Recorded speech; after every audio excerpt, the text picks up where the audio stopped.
Hi everybody, this is Stephen Pugh of the Home Bible College. We want to do lecture 10. This is for the second year students of the Home Bible College, and today we're going to be looking at 1st and 2nd Chronicles. Now, 1st Chronicles, I call it Israel's origins and David. That's really the two subjects, Israel's origins and David. And 2nd Corinthians we'll think about, 2nd Chronicles we'll think about in just a moment. So let's look at the first one.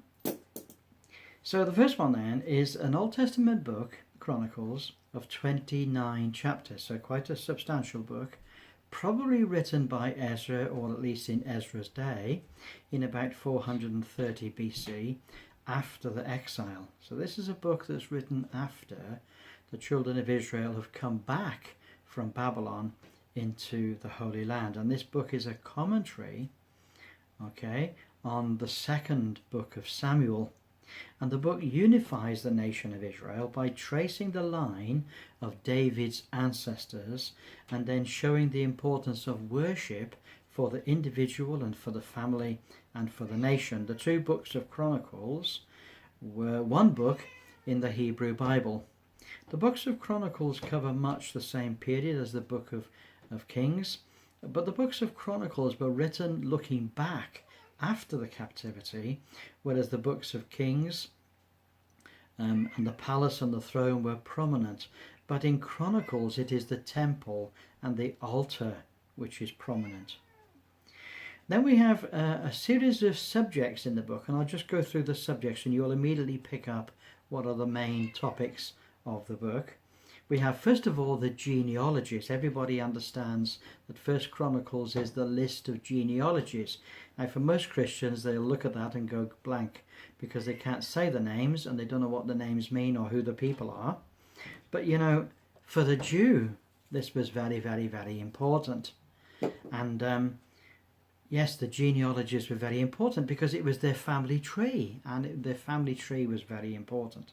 So then we have the concept of the nation of Israel, we have the concept of the tribes of Israel, we have the concept of the people back from exile, and we have the kingdom of David, and we have David crowned, and we have David bringing the ark home, and we have David's victories recorded, and we have David's vision, his concept, his great project, the building of the temple.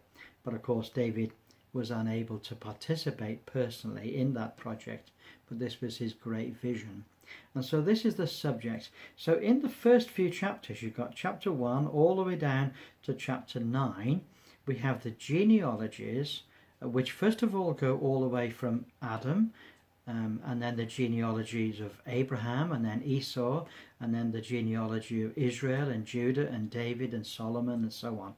And we come right the way down through the genealogies of all the tribes of Israel. Okay, very, very important. These first 9 chapters are absolutely essential. Then we have the end of Saul's death. And then we have, that's in chapter 10, and then we have in chapter 11 the description of David's reign. We have his being crowned as king. We have the concept of which he captures Zion, David's city. We have the concept of David's mighty men, his personal army, the bringing of the ark home, David's prosperity, David's defeat of the Philistines and the Ammonites and so on. And it comes right through the story of David.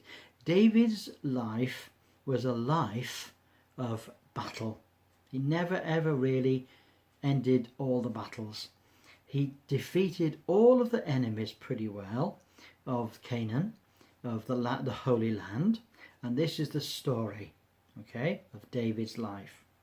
Now when we come into 2nd Chronicles, I call it Solomon and Judah. Solomon and Judah. So this is again a large book of 36 chapters. In the Hebrew Bible, it's the last book of the Old Testament. That tells you something, doesn't it? Very important book. Again, written by Ezra in about 460 BC after the exile. And this book records the reign of King Solomon and all the other kings, good and bad. Okay, right down the history after the exile, until the exile in Babylon. And the book parallels 1st and 2nd Kings, and the book describes the construction of the temple. So that's really where we are. So we've got, if I might say so, two main themes. You've got the kingdom of Solomon and Solomon's wisdom, and the temple being built and dedicated, and Solomon's wealth and wisdom. And then the second part of the book is about the kingdom of Judah, the division of the kingdom, the record of all the kings, and when Judah is finally captured by the Babylonians. So we've got, let's just go through that again. The first 9 chapters are Solomon's reign. Okay, Solomon's reign. From chapter 10 right the way down to the end, chapter 36, we have the complete story, okay, of the division of the kingdom, how the northern tribes revolt against the southern tribes, how there is civil war and how it is prevented. And we get the story of the kings. You've got Rehoboam, Abijah, Asa, Jehoshaphat, Micaiah, Ahab, Jehu, and so on. And as you go down through the story of the lives of the kings, you find that some of them are good and some of them are really bad. Those that are good are really good, and they lead revivals amongst the people of God. But those that are bad take Israel down into the depths of degradation and abominations. It's very interesting in the record of the kings that it'll say about them, it'll say, such and such a man, he reigned for 40 years and he did that which was, and then we wait, he did that which was evil in the sight of the Lord. Okay, and then you'll read of another one, it'll say so and so reigned for 40 years and he did that which was right in the eyes of the Lord. See the point? And it's very interesting that the characteristic of these kings, none of them were Christians. Nobody was saved as Christians are today. They were in a covenant relationship with their God. They had duties of civil society. They had the duty to reign over the children of Israel. And they either did what was right, so they were righteous, or they did what was evil, and so they were wicked. And there's another interesting little thing. In each of the record of the kings, it'll say the name of their mother. Now, some people may say, well, why would it mention the name of the mother of the king? Well, because very often a person became a king when his father died, and his mother became the queen mother. She was the advisor to the king. If she was a good woman, then it was then to her credit if he became a wise king and a righteous king. But it was to her disgrace if he became a wicked king. Now, do you see?